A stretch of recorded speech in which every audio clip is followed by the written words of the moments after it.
Siyam na minuto makalipas ang alas 4 ng hapon. Narito na ang programang Boses ng Mamamayang Pilipino. Programang ilalahad ang mga ginagawa, mga nagawa, mga programa para sa pag-unlad, balita, aksyon at serbisyo publiko mula sa mga lungsod hanggang sa mga baryo. DILG sa DZRH Break Time. Kasama ang lingkod sa pagbibigay serbisyo publiko, sila kay Deo Macalma at ang DILG, Department of the Interior and Local Government. Live sa DZRH Radio, DZRH TV at DZRH Facebook, YouTube at DZRH website. DILG sa DZRH Break Time.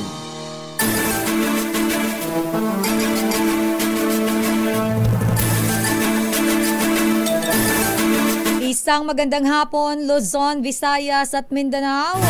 Magandang hapon, Pilipinas. Ngayon po ay December 18, 2024. At 7 days na lang po Pasko na. Kaya naman Merry Christmas po sa inyong lahat. At welcome po sa ating programang DILG sa DZRH Break Time. Minus na kay Mayor Deo Macalma. Ako po muna ang inyong makakasama. Ito po si Sister L. Elaine Apit. At maliban po sa akin ay makakasama rin natin sa programa ang Director ng Public Affairs and Communication Services ng Department of Interior and Local Government, si Attorney Salvacion Bacay. Magandang hapon po, Director Eva.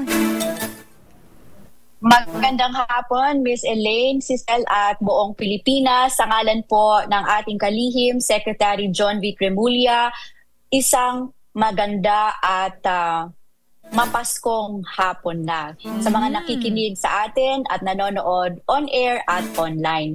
Ang DILG po ay inyong makakasama live dito sa DZRH Break Time upang mas mailapit po ang ahensya sa publiko pagdating sa pagbibigay ng serbisyo. Dahil ang DILG po ay matino, mahusay at maaasahan na handang paglingkuran at pangalagaan ang ating mga mamamayan. At bilang bahagi po ng mas pinalawak na paghatid ng balita at serbisyo, ang DZRH po ay live ninyong mapapanood sa DZRH News Facebook page, DZRH News sa Television YouTube channel, sa aming pong website dzrhnews.com.ph, sa inyo pong mga television via cable channels nationwide po yan, at mapapakinggan po sa inyong mga radyo via 666 kHz. Para naman po sa inyong mga katanungan, mga nais idulog sa ahensya o suhestyon, tayo din po ay naka-live at mapapanood sa DILG Philippines official Facebook page. At bago sa ating mga balita, ay mga bisita at talakayan pala dito sa ating programa, Director Eva Ma'am, puntahan po muna natin ang mga latest happenings at aksyon sa DILG. Tama ka, Sister L. Sa DILG Balita at Aksyon, ating tatalakayin ang latest news at happening sa aming ahensya.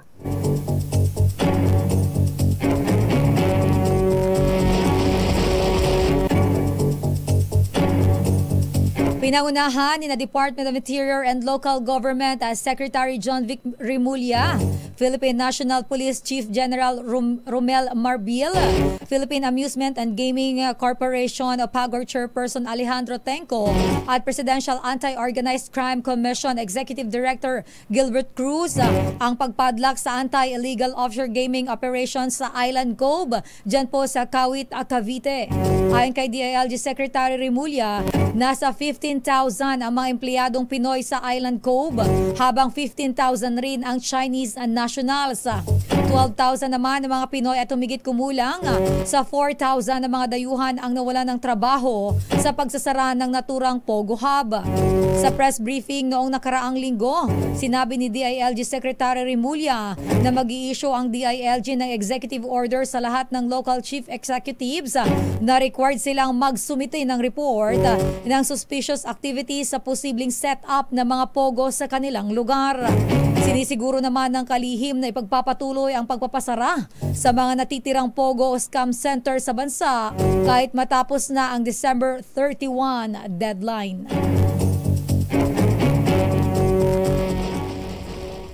Suportado ni DILG Secretary John Vic Remulla ang pagpapatupad ng bagong Implementing Rules and Regulations o IRR ng Republic Act 10592 o ang Good Conduct Time Allowance or GCTA law.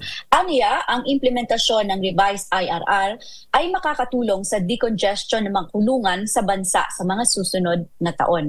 Ayon sa Bureau of Jail Management and Penology o BJMP, sa kasalukuyang mayroong jail congestion rate na 306% ang Pilipinas, habang aabot naman sa 117,767 ang populasyon ng 482 BJMP controlled jails sa buong bansa, na sobra sa ideal na dami ng PDLs na dapat ay 33,325 lamang.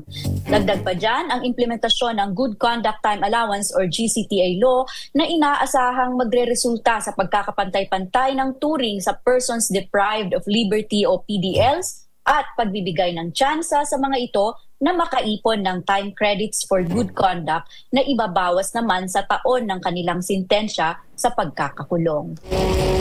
Samantala, wagi naman sa Outstanding Digital Campaign Award ang Bureau of Jail Management and Penology o BJMP sa parangal Gawad Kahusayan sa Komunikasyon Pampubliko ng Presidential Communications Office. Ito ay kaugnay ng kanilang digital campaign na No Se Que Paso na tungkol sa recruitment ng BJMP jail officers. Malugod naman na tinanggap ni BJMP spokesperson Jail Chief Inspector J. Rex Bostenera kasama ang kanyang social media unit ang Outstanding Digital Campaign Award. Ang naturang reel na naipost noong October ay umani ng positibong reaksyon sa publiko na sa ngayon ay umaabot na sa 11 million views at mahigit sa 10,000 shares sa Facebook. Ayon kay Chief Inspector Bostenera, ang kanilang campaign video ay naging tunay na epektibo dahil sa pagdami ng natanggap na jail officer applications ng BJMP. Ang kauna-unahang parangal, Gawad ng Kahusayan sa Komunikasyong Pampubliko ay pagkilala ng Presidential Communications Office sa mga kampyon ng komunikasyon mula sa government agencies at LGUs. Habang matagumpay na pinangunahan ng DILG Region 3 ang ikatatlong Gawad Timpukan 2024 upang kilalanin ang mahusay na pagbibigay serbisyo ng publiko ng mga lokal na pamahalaan sa Central Luzon.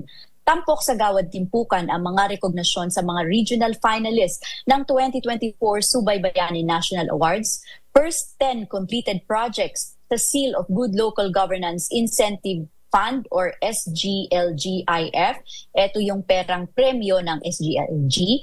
Anti-Drug Abuse Council o ADAC Regional Awardee na may 100% rating sa ADAC Performance Unit, ADAC Performance Audit National Awardee at ang mga bahay at kwarto ni Neneng Project recipients. Dinaluhan ang Gawad Timpukan ng ilang opisyales mula sa DILG Central Office kabilang sina Assistant Secretary Esther Aldana for Administration, Finance and Controllership, Assistant Secretary Josephine Cabrido Leysa ng Human Resource Development, Assistant Secretary Jessie Howard Lanete ng Local Government, Director Debbie T. Torres ng Bureau of Local Government Supervision, Director Annalisa Bonagua ng Bureau of Local Government Development at Assistant Director Rene V. Valera ng Office of the Project Development Services.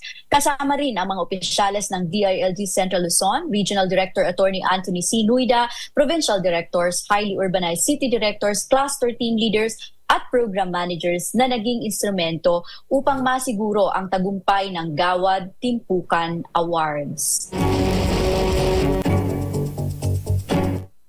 Ilan lamang po yan sa mga balitang hatid ng DILG sa DZRH Break Time. At sa ating pagbabalik, Director Eva Ma'am, may mga makakasama tayo upang talakayin ang mga natatanging programa ng ating lokal na pamahalaan. Makalipas lamang po yan ng ilang paalala. Pilipinas ang oras, 19 na minuto, makalipas ang 4:00. The Department of the Interior and Local Government keeps up with the new trends in governance and public management by setting higher standards in performance management that target fulfillment of actual needs of the citizens. At the forefront of this mission is innovation, with the development of the Citizen Satisfaction Index System, or CSIS, a tool for drawing in applicable information for gauging citizen satisfaction in areas such as health, support to education, social welfare, governance and response, public works and infrastructure, environmental management, and economic and investment promotion services. The CSIS, crafting ideas with lasting solutions through the voice of the citizen, delivering quality projects and services with demand. Encouraging a bolder vision for the public service, local governance, and citizen satisfaction for the future of the nation.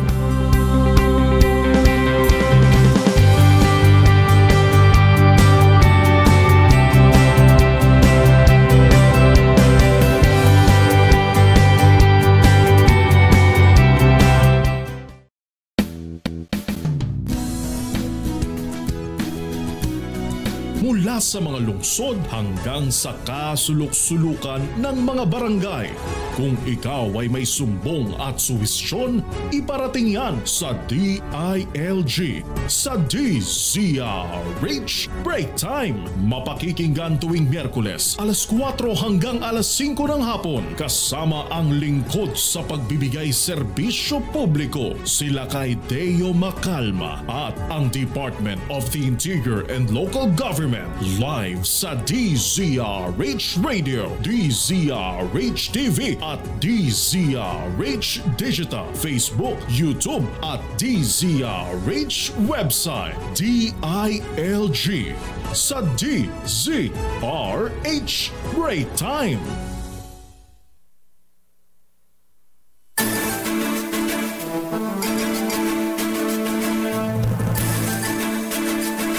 Nagbabalik po ang DILG sa DZRH Break Time. At welcome po dito sa ating programa. Wala po sila kaya po ito pa rin po ang inyong nakakasama, Sister L. Elaine Apit. Ngayon po ay Disyembre at atin pong inoobserbahan ang National Energy Consciousness Month. Alinsunod po ito sa Proclamation number 1427 upang magbigay ng importansya at kamalayan sa energy conservation and sustainable energy. At nakakasama pa rin natin live via Zoom, of course, si Director Eva Bacay. Director.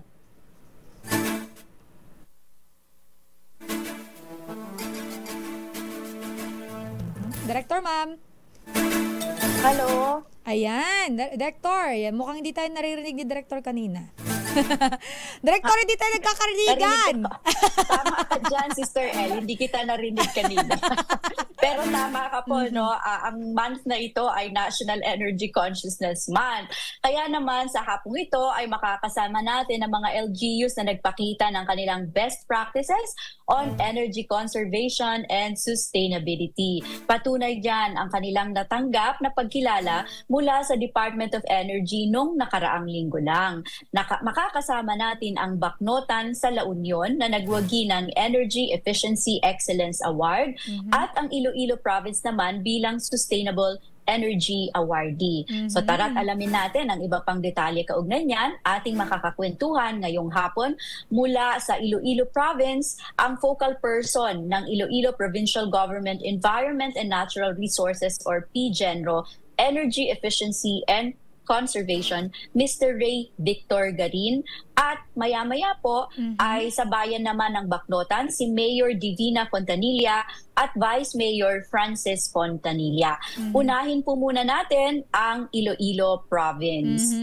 So, good afternoon po, Sir Ray Victor Garin. Hello, Sir Ray. Ma'am, good afternoon po. Thank you for having us. Ayun. Alright, so umpisahan na po natin ang kwentuhan. Sir Ray, una, ano po ang kasalukuyang renewable energy projects ng Iloilo Province, LGU, sir? Okay, so once again, and good afternoon to all. Apologies, I am a bit underdressed for the occasion. We are actually having our Christmas party right now, but of course, duty calls. Again, I am Ray Victor P. Garin under the PGENRO, the EEC focal person as well as the head of the Energy Efficiency Conservation Desk of the province. As for renewable energy projects po, it is married between the policies of the province and our actual implementation and infrastructure projects. For example, we have existing 75 kilowatt rooftop solar PV in Iloilo Provincial Hospital. That is in partnership with UNDP Dreams. We have a 60 kilowatt rooftop solar PV in one of our other hospital, Aliosan District Hospital, by virtue of ER 1-94. And of course, we have our, as of now, 3 hospitals with a 60 kilowatt rooftop solar PV system via our groundbreaking, I would say, first in the Philippines ordinance, the IPOR funded, the Iloilo Provincial Ordinance on Renewable Energy. Nako, Sir Ray, napakaganda po yung binabanggit ninyo. Pagdating po kasi itong tinatawag natin na solar energy, itong renewable energy. Miss Elaine? Parang hindi natin, nakikita natin si Miss Elaine pero parang hindi ko siya naririnig naman. Wala ba ako sa ere, Kuya Ray? Ayan, okay naman. Ayan, Ma'am, okay can you hear naman. me, ma'am? Yes, yes po. Opo, ayan. Yeah, yes. I can hear you, Sir Garin. But Miss Elaine, Sister L. Pa-double check nga ng Ayun. audio. Baka nagkakaproblema sa end nila, Director. Pa-check ako, please. Ayan, okay na po. Ayan, Director, ma'am. Okay na. Alright. Naririnig na Okay, kita. naririnig na. Okay. Okay lang yan, Director. Ganun talaga pag live. Eto, balikan natin si Sir Ray. Opo, balikan natin si Sir Ray. Napakaganda nung renewable energy projects na binabanggit natin. Lalo na po itong solar energy. Ano po ba yung mga ordinansa, Sir Ray, na ipinapatupad po natin dyan sa Iloilo pagdating po dito kaugnay ng renewable energy at importante po yung conservation. Yes. Tama kayo po, Mom. I would just like to share one of our best practices. This was deemed by the Department of Energy as the first renewable energy ordinance with percentage appropriation. We call that the IPOR, or the Iloilo Provincial Ordinance on Renewable Energy. In the IPOR, it is stated that 1/2 of 1% of the total budget of the province be allocated to renewable energy projects. So all in good, we are promoting RE, but we're also finding means how to get funding for renewable energy projects. And as mentioned a while back, in the IPOR, we have a definite na budget every year, a percentage allocation for renewable energy projects. For now, we are prioritizing hospitals and the schools. So in the province, ma'am, if I continue, Go we ahead. also have what we call the Iloilo Provincial Ordinance on Renewable Energy as well as the IPREP, or Iloilo Provincial Renewable Energy Plan, as well as our local energy code and our local energy efficiency conservation plan, which promotes the use of renewable energy as a means for energy efficiency and conservation. Pak na pa, Oo. Sister L. May plan, Yes. may code, may allocation, ano pa, may monitoring and evaluation component na rin siguro yan, diba?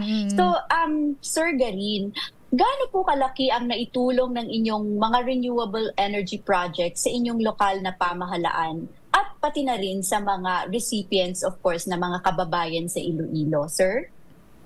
Yes, ma'am. That's a very good question, ma'am. So for now, our focus is on our hospitals. And we already have percentage savings in our hospitals as well as percentage allocation for them.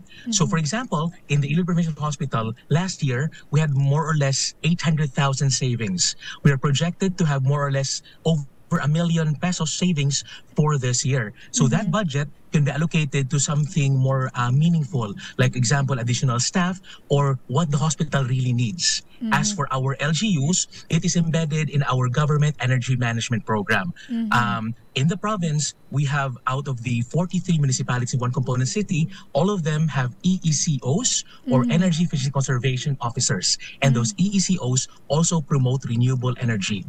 It will be helping us in our savings moving forward. Alam mo, Sir Ray, kung matatandaan natin, Director Eva, ma'am, nagkaroon ng malawakang brownout ang Western Visayas nitong, tama ba ako, this year ba yun o last year ba yun, Sir Ray, Pero itong mga solar po natin, napakalaking bagay nito, lalo na po sa ating mga kababayan, dahil kapag ka mayroon ka nito, hindi ka nakakabakaba na may brownout palagi, 'di ba? So, gaano po, yung kumusta naman po, kumusta po yung, gaano na po karami yung populasyon na mayroon pong gumagamit nitong renewable energy? Ito pong solar energy po natin. Diyan po sa probinsya. Yes, ma'am. Sorry. Go ahead. Slowly but surely, ma'am, growing po siya. Kasi right now, we are prioritizing our government facilities, like I said, our hospitals, and even our Iloilo Provincial Capital Complex. We have ongoing 100 kilowatt solar PV construction with net metering, about to be finished by early January, and we have another 100 kilowatt ongoing. And at the same time, we are promoting renewable energy to the local government units. They are starting it off, not only in their hospitals, but also in their municipal halls and their RHUs. So slowly but surely po, yung impact ng solar ay nafe-feel na sa buong province ng Iloilo. Napakaganda po, nabanggit niyo yung ospital. Director Ma'am, tsaka Sir Ray, importante lalo na sa mga pasyente natin na hindi po pwedeng mawalan ng kuryente talaga, yung mga gumagamit ng machines. Director Ma'am. Yes, Sir Garin, napakagaling nga po ng programa ng Provincial Government of Iloilo on the renewable energy projects. Mayroon po ba kayong mensahe na ngayon sa ang pamamahalaan ng Iloilo, palalawigang pamahalaan ng Iloilo, ay may mensahe po ba ngayong National Energy Consciousness Month, sir? Thank you for that, ma'am. First of all, we are very grateful for having this opportunity to talk to you. We have been blessed to be an awardee of the Energy Efficiency Excellence Awards last year, and this year to be the first awardee of the Sustainable Energy Awards. It's celebration time in December, and it's easy for us sometimes to forget that we consume a lot of electricity during our festive hours. So siguro a reminder lang na to be mindful, because at the end of the day, we are but stewards of our planet, and we should make sure that we have enough for the next generation. Ayun, maraming salamat po Mr. Ray Victor Garin ng Iloilo Provincial Government Environment and Natural Resources Office or PGENRO Energy Efficiency and Conservation. Maraming salamat din po kay Iloilo Governor Arthur Defensor at sa head ng Iloilo Provincial Government Environment and Natural Resources Office, Attorney Cesar Emmanuel Buico, sa pagpapaunlak sa ating imbitasyon ngayong hapon. Congratulations po ulit, sir, sa Iloilo Province sa pagkapanalo ninyo sa Energy Efficiency Awards. Mabuhay po kayo. Thank you, Sir Ray. Thank you po. Opo, and Merry Christmas po. You're having your Christmas party pala ngayon. Sana ay mabunot. Merry Christmas. Opo, sana ay mabunot sa raffle. Sister Ed. Oo nga, Director. Apology. Okay lang po. We understand. And of course, alam namin kahit magpa-party kayo, may time pa rin po kayo para samahan kami dito sa programa. We really appreciate you po, sir. Thank you so much po. Merry Christmas. Thank you. Thank you po.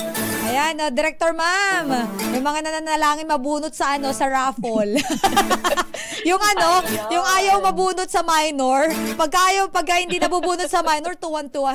Yes, may pag-asa pa ako sa major. Hindi nabunot at all. Iyak. Diba? Pero rice cooker. Pwede ba tanggalin na lang daw kasi yung rice cooker sa bunutan, Sister Ed? Tsaka yung microwave. Kasi no rice policy na daw. Ay, gano'n. Tsaka yung microwave daw, attorney. Wala kamatayang microwave. Ayaw nila ng microwave. Ay, bakit ayaw na nila yun? Ewan ko. Baka marami na silang microwave na naipon.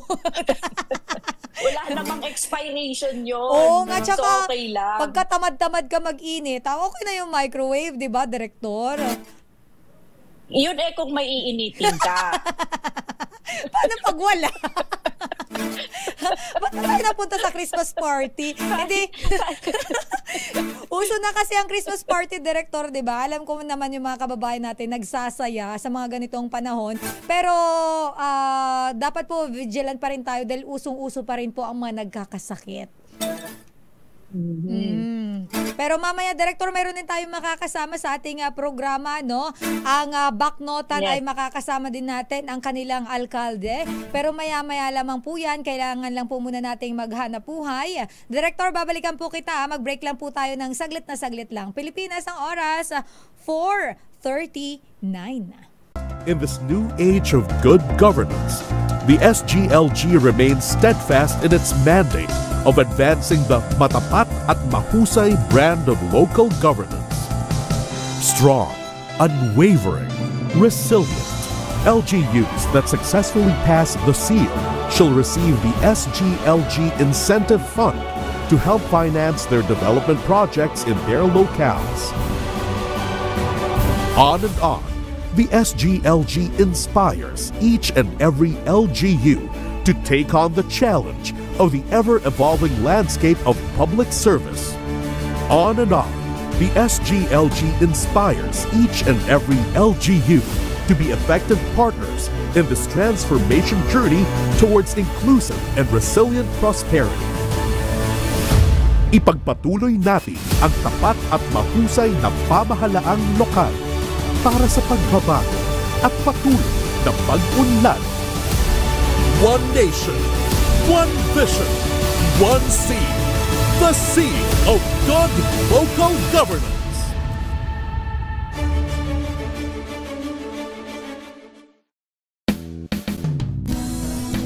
YouTube at DZRH website DILG sa DZRH Break Time.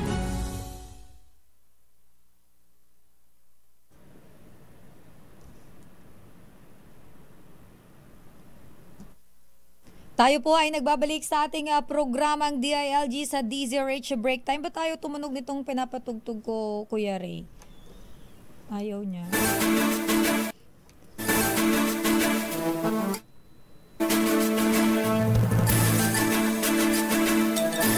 Ayun pala yun. Ako yung hindi marunong. Nagbabalik po ang ating programa. Ay, mali Kuya Ray. Ayaw pa rin mag-play eh. Anyway, mo na. At ito na, naputol po tayo sa ating panayam kanina. Puntahan na po natin ang baknotan at ipapakilala naman ang ating guest ngayong araw ni Director Eva. Director. Magandang hapong muli sa inyo. Nagbabalik po kami at tama po kasama natin ngayong hapon ang Baknotan La Union na nagwagi ng Energy Efficiency Excellence Award. Walang iba kundi ang kanilang alkalde, si Mayor Divina Fontanilla at ang kanilang vice-alkalde, Mayor Francis Fontanilla. Magandang hapon po, Mayor, Vice Mayor.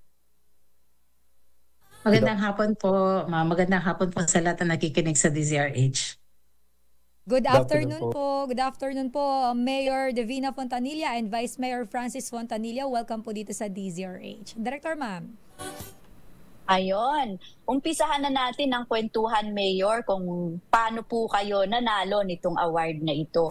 Ano po ba yung mga natatanging programa at proyekto ng Baknotan para magkaroon ng energy efficiency and conservation? Siya. Nagtuturoan po kami ni Vice Mayor. Anyway, actually po si Vice Mayor po kasi nung siya ang mayor, siya po ang nag-start ng programa namin sa energy efficiency po. So maganda rin po nandyan po siya talaga. So anyway po, first and foremost po is yung pagkakaroon namin ng Energy Efficiency Ordinance na kung saan nag-establish po kami ng Energy Efficiency Office na meron pong designated as Municipal Energy Efficiency and Conservation Officer at saka meron din kaming focal person for that at saka alternate focal person. So itong Municipal Energy Efficiency and Conservation Management Board po namin na na-create po at na-organize, ito po yung nagsaserve sa our policy making body for our different programs for sa energy efficiency. And then we also have energy efficiency and conservation focal person po sa lahat ng aming mga barangay, sa 47 barangays po namin. Mm-hmm. Yun po siguro pinaka-foremost na ano namin. And then other best practices din po is yung pag-establish din namin ng office po na magmo-monitor ng aming electric and fuel consumption, and then we also have a system for that na magmo-monitor, and also yung aming energy and fuel consumption po data po is ina-upload po namin sa Government Energy Management Program website po ng Department of Energy. And then syempre meron din kami mga executive orders with regards to the use of air conditioners sa mga offices po namin, pag-replace ng mga old lights po to LED, paggamit po ng inverter type na air conditioning system, and then yung po inclusion ng solar panels po sa aming municipal infrastructure projects. Meron din po kaming solar photovoltaic system sa mga respective buildings po namin. And ngayon po, nasimulan na rin po namin yung pag-establish ng mga solar charging stations po sa mga barangays po namin. Unti-unti po namin kasi marami po kaming mga barangays. Ayan. Naku, napakaganda po nito, Vice Mayor, no? Napakaganda po ng inyo pong programa. And of course, maging yung na-discuss nyo na rin po kung paano po kayo nagpapatupad ng mga polisiya or ano pong ginagawa ninyo para kahit paano po makatipid o maibsan po yung too much na paggamit po ng enerhiya o ng kuryente. Pero nabanggit nyo po ito, of course, ang effect po nito ay positibo, lalo na po doon pagdating sa pagtitipid sa kuryente. Magkano na po kaya ang halaga na naitipid natin sa kuryente dahil po dito sa atin pong mga programa dyan po sa Bacnotan? Ako na lang. Bale po sa dito. Yung comparison po kasi parang naka-accrue kami ng 7,200 pesos po per month or up to 279,000 pesos per month po pala. Parang 2022 to 2023 data po namin ito. Then, according to the annual general electrical consumption po ng aming munisipyo, parang nagkaroon po kami ng decrease po ng consumption po ng approximately 21% po compared po dun sa 2022 to 2023. So parang ang na-realize po namin na savings po nearing parang 1.16 million po sa peso. But then sa kilowatt hour po parang 36,624 kilowatt per hour po na-save. And sa greenhouse gas avoidance naman po parang 26 tons po ng carbon dioxide po yung namin na-realize po. Ayun. Go ahead po, Director Ma'am. Oo, Miss Sister L. Kanina, Sister L, nabanggit ni Mayor na ang nag-umpisa daw nitong project na ito ay si Vice. Yes. Si Vice Mayor. Pwede ko po kayang matanong si Vice, Pwede ko po bang matanong si Vice na kung saan po galing yung inyong naging inspirasyon to pursue this energy efficiency project, Vice?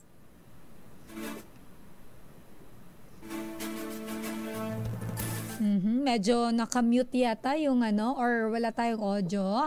Ayan. Vice, Ayan, okay na po. Okay na po. Ayan, okay na. Opo. Ako po kasi ay by profession po mechanical engineer po ako. So nung ako po ang mayor, pataas po kasi ang rate ng kuryente noon po. 2019 to 2022 yung term ko po noon. So yun po, nagsimula po kaming maghanap ng mga remedyo para sana papababa yung power consumption din. At ang isang pinakamadali po noon, yung mga fluorescent light na pwede pong i-convert sa LED. So yun po, sa LED po, yun po yung mga unang ginawa namin. At yung iba pang mga bulbs na pwedeng i-convert po sa LED. And then po, nagsisimula po kasing noon, bumaba rin ang presyo ng mga yung mga air conditioning units na anong tawag dun? Inverter. Yung mga inverter po. So yun po, nagsimulang magpalit po yung ibang air conditioning system ng munisipyo sa inverter type na po para makatipid po. Ang future plans po kasi sana mas maraming solar panels po. Kaya lang kailangan din po ng budget.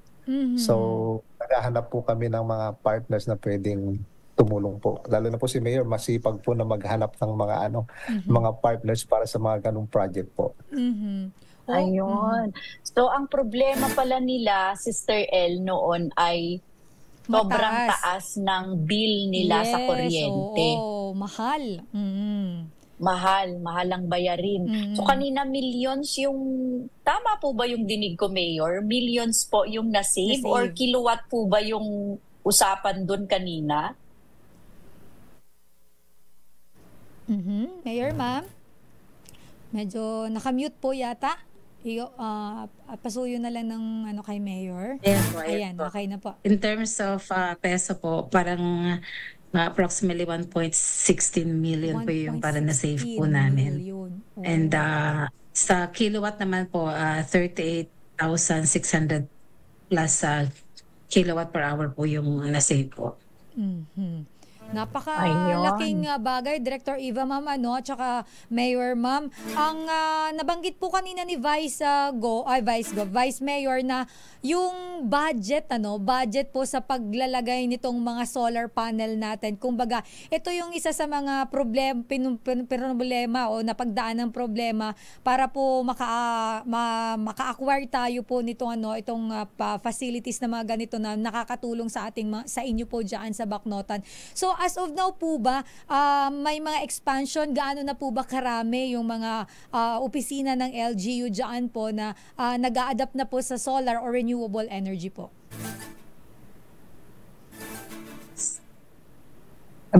Mostly po ng naginawa po mga solar charging stations po. Yun po muna yung project na nakaalat po na ginawa ni Mayor.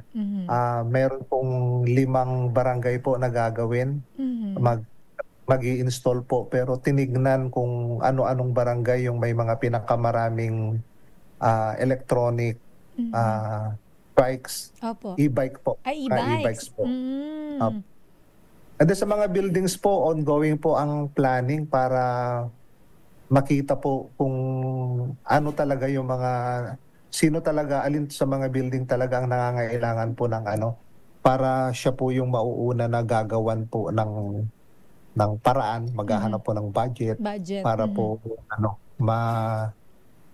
makagawa po ng maka-install po ng mga solar panels na makakatulong po sa everyday na operation po ng munisipyo. Yun, napaka in addition po, may mga ongoing talks na po kami sa mga partners po namin na para po sa mga solar panels po sa mga buildings po ng mga government buildings. Pero as of now po, may mga private companies na rin po or private businesses na yun na po yung ginagawa nila.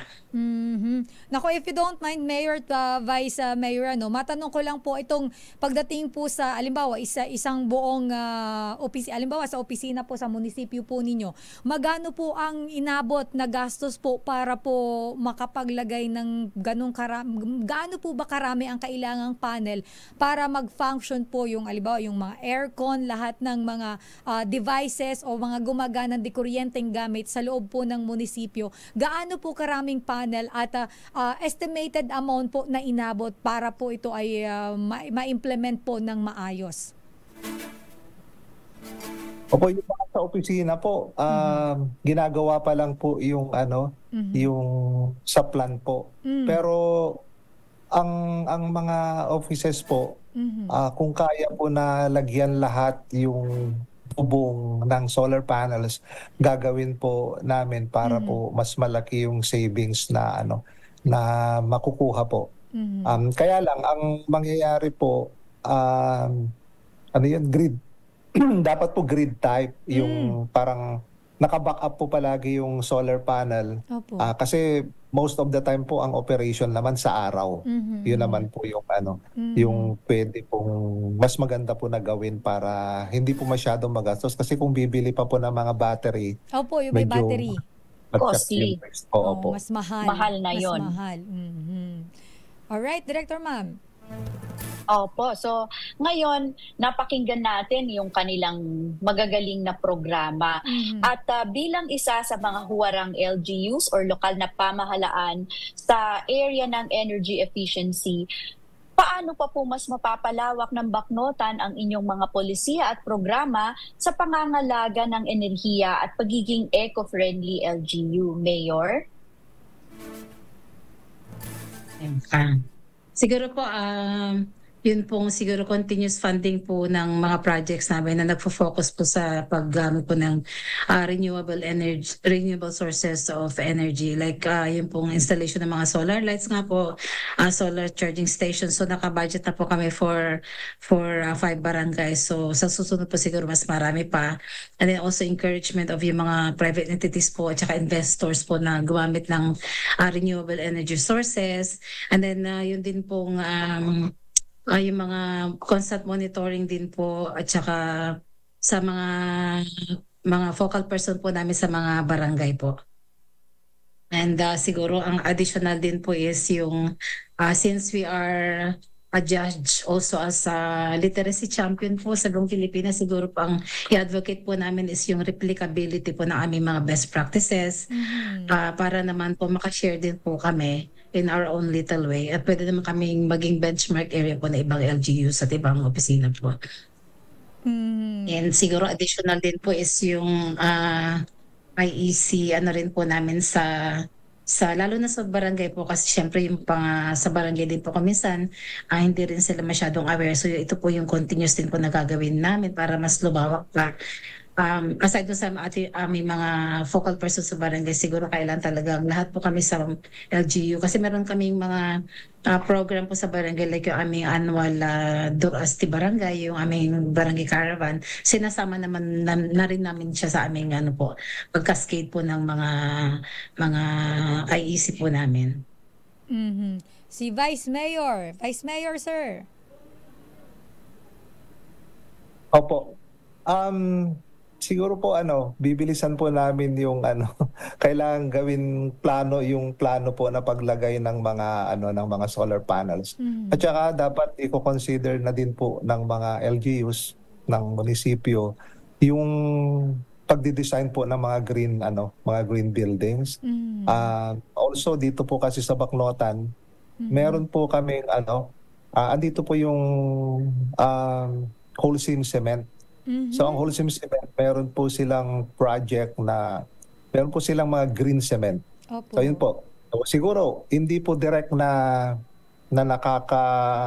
sasabihin na nakakatipid ang munisipyo, pero by using those kinds of materials po, parang rin po natin, na-address din po natin yung ibang concerns tungkol sa environment kung yung materials na gagamitin natin ay yung green cement ng mga cement plants. Siguro yun po yung mga sa engineering side po. Wow. Opo. Salamat po sa tip, Vice Mayor. Ayan, may natutunan pa kami sa iyo. Thank you po. Director ma'am. Yes, so ngayon bilang panghuli, may mensahe po ba ang Bacnotan LGU ngayong National Energy Consciousness Month? Mayor. Thank you very much po for this opportunity to share po yung mga best practices po namin. And syempre po siguro paalala lang po sa lahat, especially sa aming mga kababayan na usually po yung mga simple habits po na like yung pag-switch off lang ng ilaw, pag-switch off ng tubig, pag-unplug ng mga appliances, yung mga small things na yan, pag nakakalimutan, na kung pagsasama-samahin po natin na magiging habit po is malaking bagay. So yun po siguro yung message ko po. And siguro let us make energy conservation our way of life kasi energy conservation po, has a good effect on our environment. And another thing po, syempre gusto ko rin pasalapatan yung team namin sa LGU Bacnotan, ang aming Municipal Energy Efficiency Board and focal person po. Andiyan po sila Attorney Marivic Remando, Engineer Michael Riddick Valmonte, Engineer Ronel Valmonte, yung mga team po namin, especially po si Vice Mayor Francis Fontanilla po. Sa bumubuo po ng aming energy efficiency team at saka ang aming 47 barangays po. Alright. Maraming salamat po, Mayor and Vice Mayor. Ma'am Director, ikaw na po ang, baka po may mensahe ka pa kay Mayor at kay Vice Mayor. Wala nang iba, kundi pinapaabot ko po ang congratulations ng ating Secretary John Vic Remulla. Alam ko po na matutuwa po siya na mapakinggan po ang mga lokal na pamahalaan na may mga kagilagilalas na mga programa upang mas ipagpatuloy ang local development. Once again, congratulations po from the DILG, Mayor Salamat po. Thank you very much po, ma'am. Thank you so much po and congratulations din po sa inyo at sana i-adapt din ng ibang mga LGU yung mga best practices po ninyo dyan sa Bacnotan Mayor Divina Fontanilla at Vice Mayor Francis Fontanilla. Thank you po and God bless. Merry Christmas po sa inyo mga ninong at ninang. Merry Christmas! Merry Christmas po. Merry Christmas po. Bye-bye po. Ayan. Nako, Direktor, ikaw ay namimiss namin dito sa studio. Thank you so much. Oo nga Ano po ang mensahe mo? Director, ito kasi ang alam ko ay hindi tayo makakapag-air ng mismong 25. So, mamimiss nyo muna kami sa 25. Ano ang message ng DILG, Director Eva Ma'am, sa ating mga kababayan?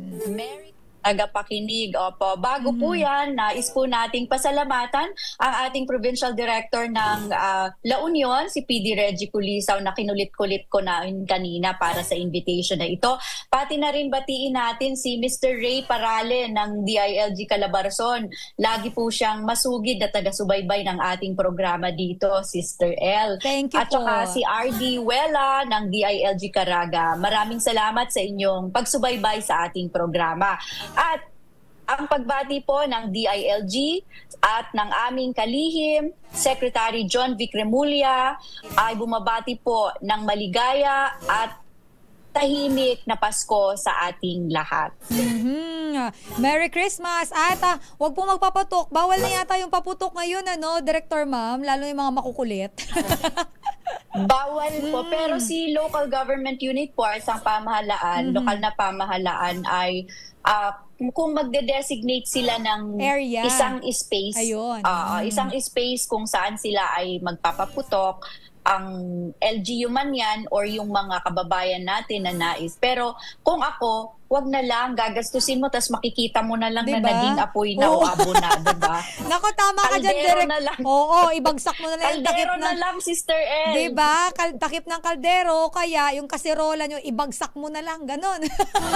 Diba? O kaya yung planggana. Oo, o kaya magturotot na lang po kayo.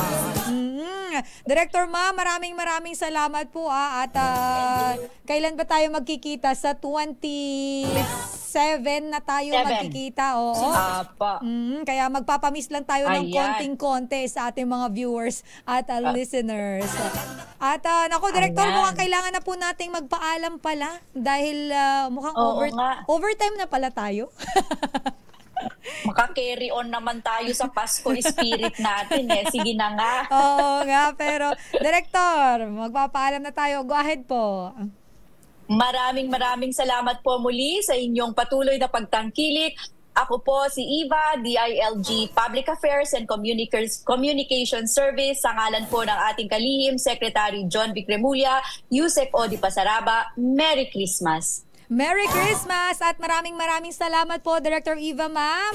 At Merry Christmas po sa lahat ng mga taga-DILG at sa lahat ng mga nanonood nakikinig sa atin. Merry Christmas po, maraming salamat sa inyong lahat sa pagtutok sa ating programa hanggang sa December 27, araw po ng Biyernes, alas 4 hanggang alas 5 ng hapon.